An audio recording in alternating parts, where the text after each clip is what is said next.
또 이렇게 기도하러 모이신 우리 성도님들 환영하고 축복합니다. 오늘은 창세기 18장 22절에서 33절 말씀을 통해서 아브라함의 중보 기도에 대해서 같이 나눠보려고 합니다.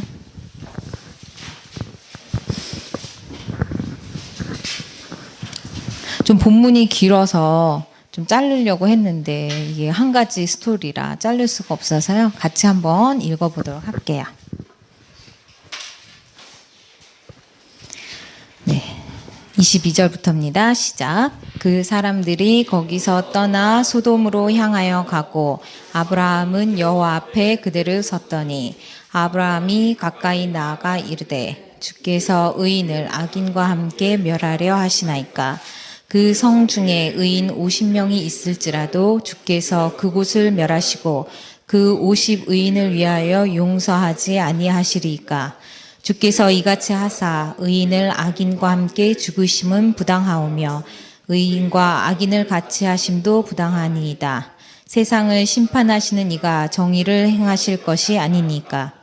여호와께서 이르시되 내가 만일 소돔 성읍 의인 50명을 찾으면 그들을 위하여 온 지역을 용서하리라.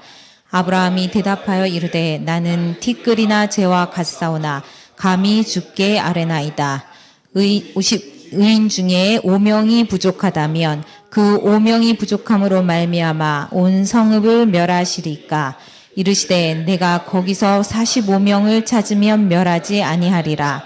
아브라함이 또 아뢰어 이르되 거기서 40명을 찾으시며 어찌하려 하시나이까. 이르시되 40명으로 말미암아 멸하지 아니하리라. 아브라함이 이르되 내 주여 노하지 마시옵고 말씀하게 하옵소서. 거기서 30명을 찾으시면 어찌하려 하시나이까. 이르시되 내가 거기서 30명을 찾으면 그리하지 아니하리라. 아브라함이 또 이르되 내가 감히 내 주께 아뢰나이다. 거기서 20명을 찾으시면 어찌하려 하시나이까. 이르시되 내가 20명으로 말미암아 그리하지 아니하리라. 아브라함이 또 이르되 주는 노하지 마옵소서. 내가 이번만 더 아뢰리이다. 거기서 10명을 찾으시면 어찌하려 하시나이까. 이르시되 내가 10명으로 말미암아 멸하지 아니하리라. 여호와께서 아브라함과 말씀을 마치시고 가시니 아브라함도 자기 곳으로 돌아갔더라. 아멘. 네, 요즘 우리는 주일날 성경의 조감도라는 말씀을 통해서 성경의 흐름 가운데 이 아브라함이 얼마나 중요한 인물인가를 알고 배워왔습니다. 또 하나님께서 아브라함과 맺으신 이 언약이 성경 전체 또 지금까지 흐르는 중요한 언약임을 알았습니다. 그래서 오늘은 그런 아브라함을 통해서 응답받는 중보 기도에 대해서 같이 한번 알아보려고 합니다. 첫 번째, 아브라함의 중보 기도는 하나님과의 교제가 우선시된 기도였습니다.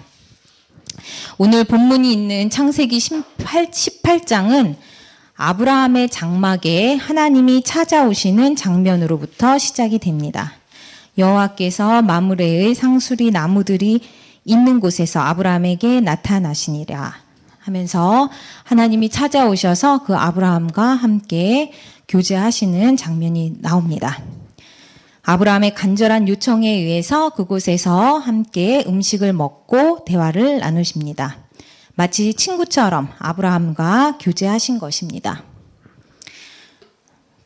그 밑으로 계속 보면 16절, 17절에 이르러서 모든 교제를 마친 후에 하나님은 길을 떠나려다가 마시고 멈추셔서 갑자기 내가 하려는 것을 아브라함에게 숨기겠느냐라고 하시면서 하나님의 소돔과 고모라를 향한 불심판을 말씀해 주십니다.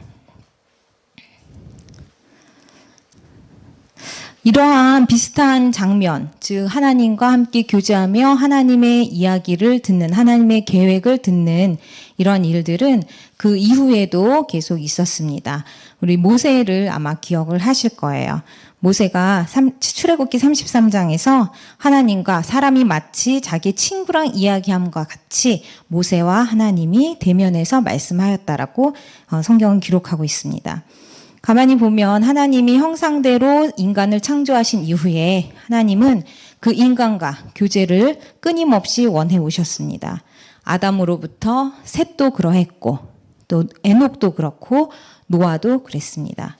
이제 아브라함까지 하나님은 하나님의 사람들을 찾으시고 그들과 친구처럼 함께하며 당신의 뜻을 나타내시고 공유하기를 원하십니다.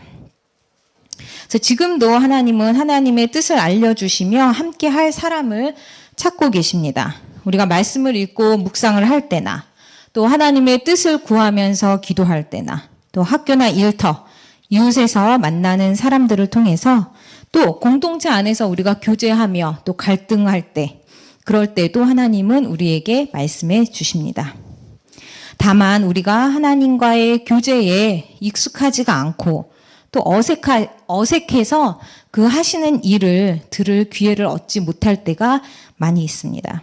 가끔 진로나 결혼 등 인생의 중요한 기로에서 그 선택의 문제를 놓고 상담하는 그런 사람들의 얘기를 들을 때 기도하면서 하나님의 뜻을 분별해라. 하나님의 인도하심에 확신을 가지고 나아가라. 이렇게 이야기를 해줍니다. 그러면 대부분은 그 말을 사실은 받아들이기 힘들어할 때가 있어요. 그냥 마치 허황된 소리를 듣는 것처럼 그렇게 피식 웃고 넘길 때가 많이 있습니다. 그런 사람들도 많이 보았습니다. 보통 우리들은 하나님이 산타 할아버지처럼 내가 원하는 그것을 딱 던져주기를 원한다거나 아니면 무당처럼 콕 집어서 이야기해 주기를 원할 때가 더 많이 있죠. 하나님은 다양한 경로를 통해서 우리에게 말씀해 주십니다. 다만 우리가 평소에 하나님의 뜻을 궁금해하거나 또 그것을 구해본 적이 없어서 또는 기다리면서 순종해 본 적이 없기 때문에 그 뜻을, 그 음성을 듣지 못할 때가 많이 있습니다.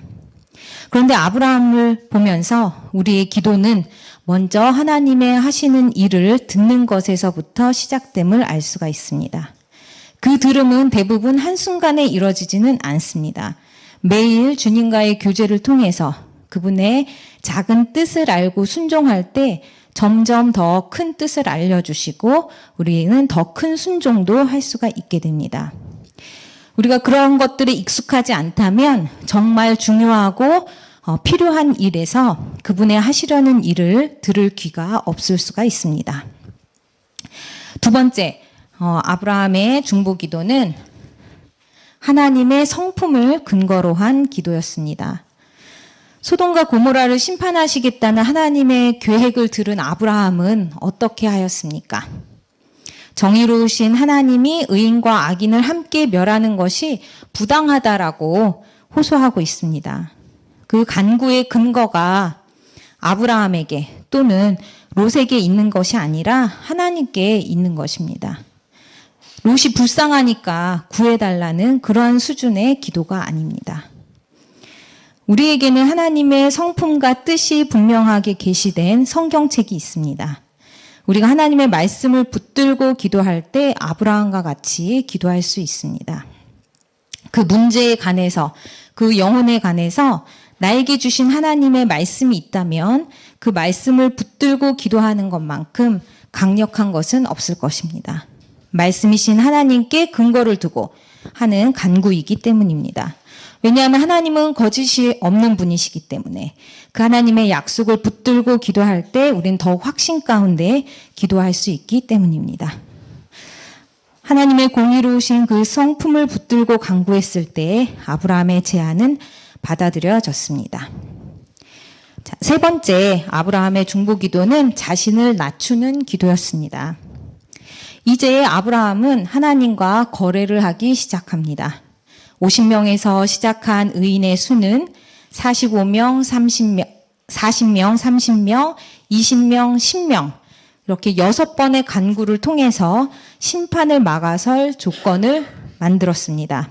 의인 10명을 찾으면 심판하지 말아달라는 그 아브라함의 간구를 하나님은 들으시고 수용하셨습니다. 사실 아브라함은 우상을 만들어서 팔던 그런 경제적인 거래에 익숙한 사람이었습니다. 그럼에도 불구하고 그가 6번이나 그 숫자를 감하면서 하나님과 거래를 하는 것은 사실 굉장히 어려웠을 거라고 생각이 들어요. 그리고 아마 수치스럽기도 했을 것 같아요. 우리가 어떤 물건을 살 때 물건값을 6번이나 깎는다고 생각해 보세요. 결코 당당한 입장이 아니겠죠. 저는 어렸을 때 저희 엄마를 따라서 시장에 가면 왜 이렇게 물건값을 깎으시는지 그러면 저 너무 창피해가지고 숨곤 했는데 아브라함은 지금 6번이나 깎고 있습니다. 우리 교회는 개인 사업 하시는 분들이 많으셔서 아마 이 상황이 잘 상상이 되실 것 같아요. 만약에 거래처에서 자꾸만 가격을 흥정해서 6번이나 깎는다고 생각을 해보세요. 그 사람에게 미소를 날리면서 그 요구를 들어줄 수 있을까요? 하물며 인간도 그럴진데 하나님과 아브라함의 거래에는 그 깎음에 대한 지불도 사실은 없었습니다. 하나님의 일방적인 은혜만 요구되었습니다. 때문에 아브라함은 간구를 거듭하면서 나는 티끌이나 재와 같사오나 하면서 자신을 한껏 낮추고 있습니다. 중보기도는 사실 그 사람을 위해 하나님의 전적인 자비와 은혜를 구하는 것이라고 생각이 됩니다. 특별히 그것이 영혼의 문제라면 또 구원의 문제라면 더욱 그렇습니다. 때로는 그 영혼 때문에 수치스러움도 감당해야 합니다. 위에서 내려다보면서 그 영혼을 주님께로 인도할 수는 없습니다. 그와 같은 높이로 낮아져서 같은 눈높이로 내려가야 됩니다. 한 영혼을 얻기 위해서 왜 그렇게 힘쓰고 애써야만 할까요? 왜 내가 내 자존심도 구겨가며 그를 위해서 섬겨야 할까요? 예수님이 이미 그를 위해 낮고 낮은 이 땅으로 이미 내려오셨고 십자가의 수고를 하셨기 때문입니다. 예수님이 당하신 굴욕과 수치는 우리가 상상할 수 없는 것이기에 나도 그 예수님을 쫓아서 내가 할 수 있는 한 영혼을 주님 앞에 올려드릴 수 있습니다. 네 번째, 아브라함의 중보 기도는 한 영혼에 대한 간절한 기도였습니다.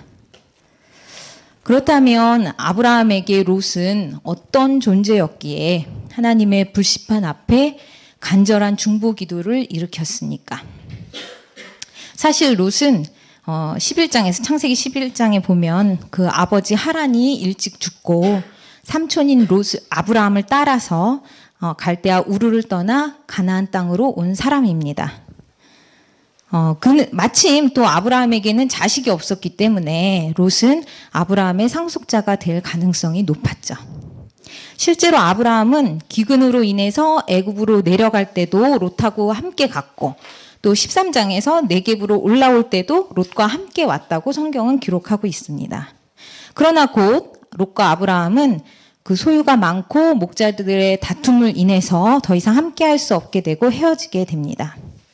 그래서 13장 14절을 보면 롯이 아브라함을 떠난 후에 하나님께서 찾아오셔서 아브라함을 위로해 주시는 장면이 등장합니다. 그에게 아브라함에게 다시 한번 땅과 자손의 약속을 주시며 위로해 주시는 거죠.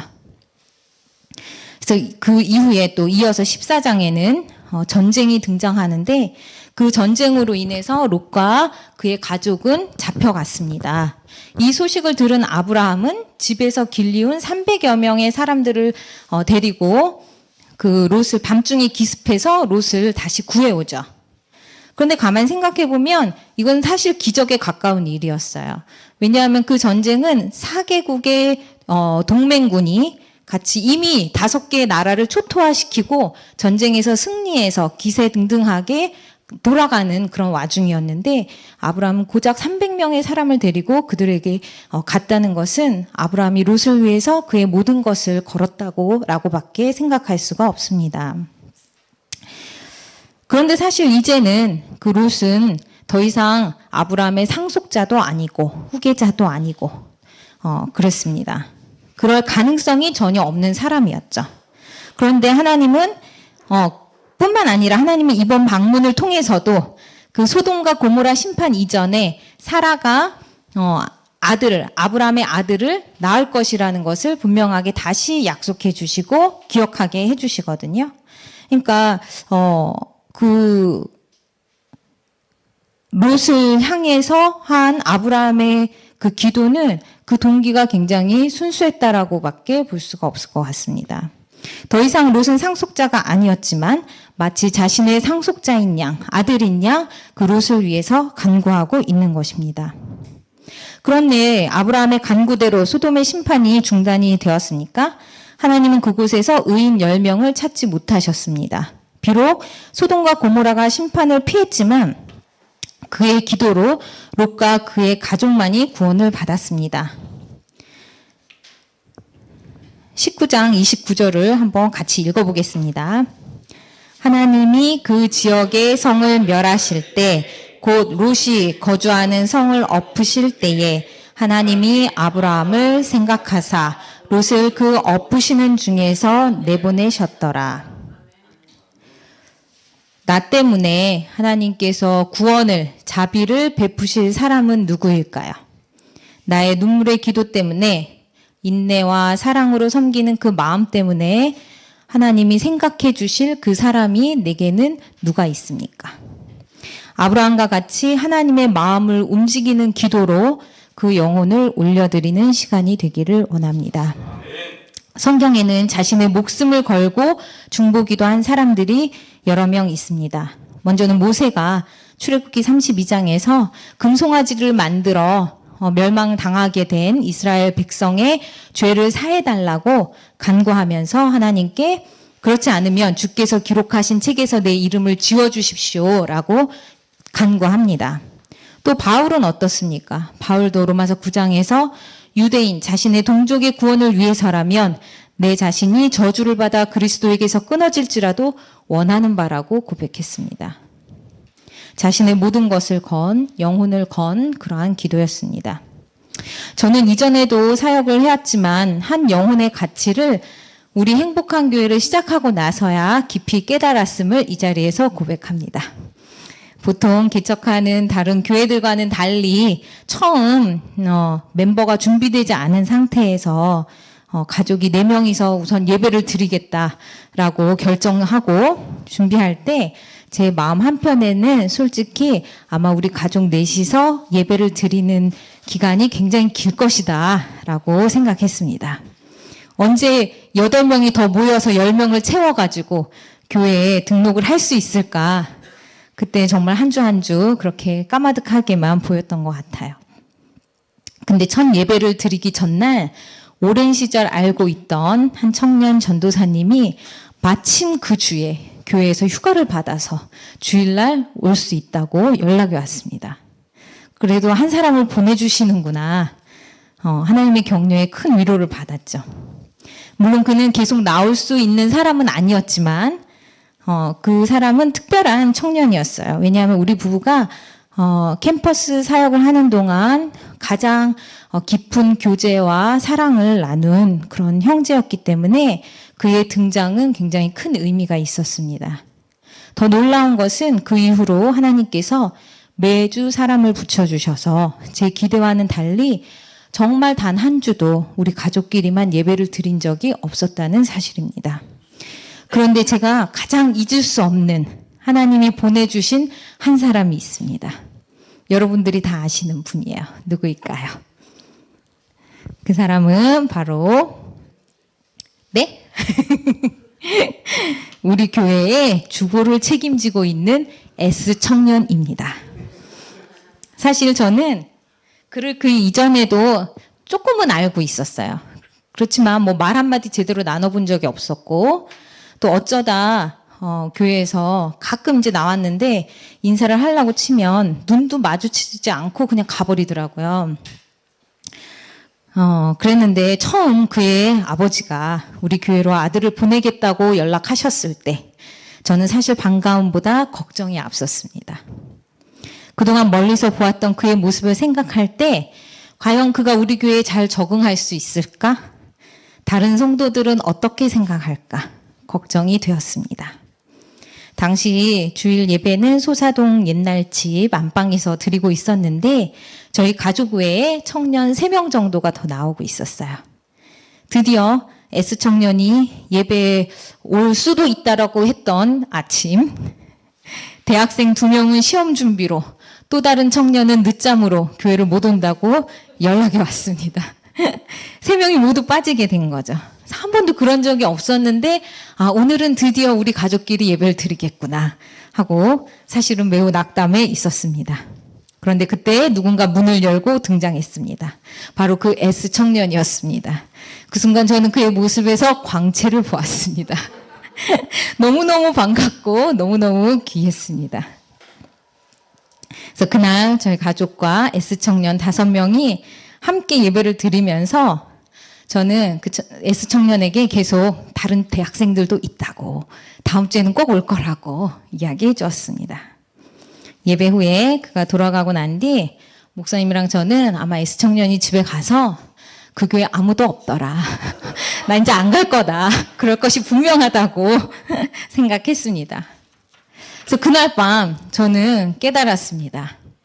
평소 열심히 교회에 나오던 청년 3명이 모두 결석한 그날, S청년이 우리 교회에 유일하게 온 그 일은 저로 하여금 그가 얼마나 귀한 영혼인지를 깨닫게 하신 사건이라는 것을요. 그래서 회개의 눈물과 함께 그를 위해서 기도하게 되었습니다. 그래서 하나님, S청년이 우리 행복한 교회에 잘 적응하고 변화되어서 우리 교회를 하나님 마음에 합당한 교회가 되게 해달라고, 또 주변 사람들로 하여금 우리 행복한 교회에 하나님이 일하고 계심을 보게 해달라고 그렇게 기도했습니다. 그래서 매주 교회 오면 다음 주에는 교회 안 나온다고 큰 소리 뻥뻥 치고 돌아가던 그 S청년이 언젠가부터는 그런 소리가 쏙 들어갔습니다. 심지어는 취업하기 전까지도 주일 예배에 한 번도 빠진 적이 없었다는 것은 사실 놀라운 일입니다.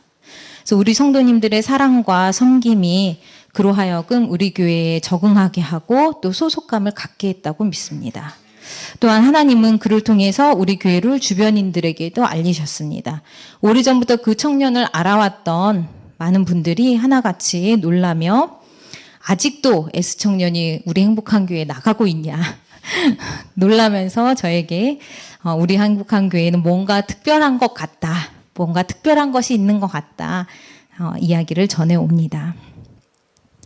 이제 먼저 우리 공동체를 돌아보기 원합니다. 우리 주일 예배에 나오는 한 사람 한 사람, 그냥 우연히 어쩌다 나오는 것이 아닙니다. 하나님의 인도하심 가운데 우리에게 붙여주신 귀한 영혼들입니다. 오늘 기도에 오신 분들은 우리 교회의 지도자들이시고 또 기도의 부담을 가지신 분들이라 생각합니다. 주일날 나는 누구와 교제를 주로 하는가? 혹시 지난 주일 누가 예배에 안 나왔는지 내가 알고 있었나? 그것을 알았다면 주중에 카톡으로 안부라도 물어봤던가 생각을 해봤으면 좋겠습니다. 또 내 주변도 둘러보기 원합니다. 교회로 초청해야 될지 고민되는 사람이 있습니까? 아니면 기도의 부담 가운데 내 마음에 자리 잡고 있는 사람들이 있습니까? 은혜의 날, 구원의 날에 어느 누구도 제외되는 사람은 없습니다. 하나님이 그 사람을 여러분에게 붙여 맡기시며 하나님의 일을 하시기 위한다는 것을 깨달으시기 바랍니다. 하나님께서 그 사람 안에서 시작하신 일을 나에게 나타내 보여주셨음을 믿으십시오. 하나님은 당신의 일을 우리에게 나타내시고 그 일에 우리가 동참하기 원하십니다. 우리 행복한 교회를 위해서 통해서 일하기 원하십니다. 근데 그 일은 몇몇 목사님 사역자들 하는 일이 아닙니다.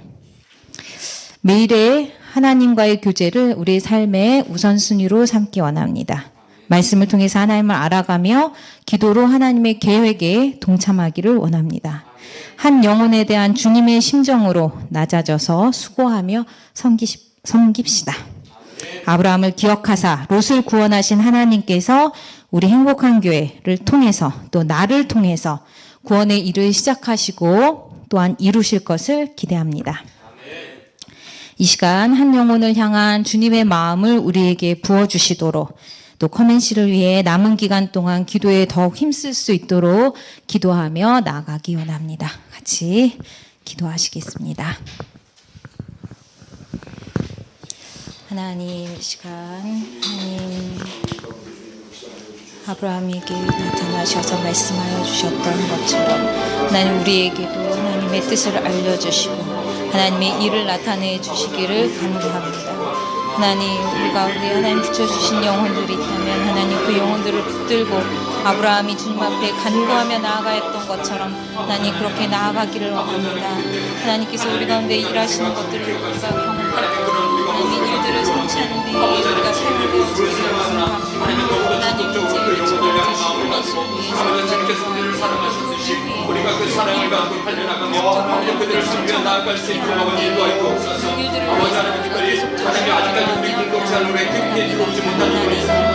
아버지 하나님 서쓰고 있는 자들이 있다면 아버지 그들을 향해 살려가 나아가게 하시고 아버지 그들을 향해 나아가 하나님의 품을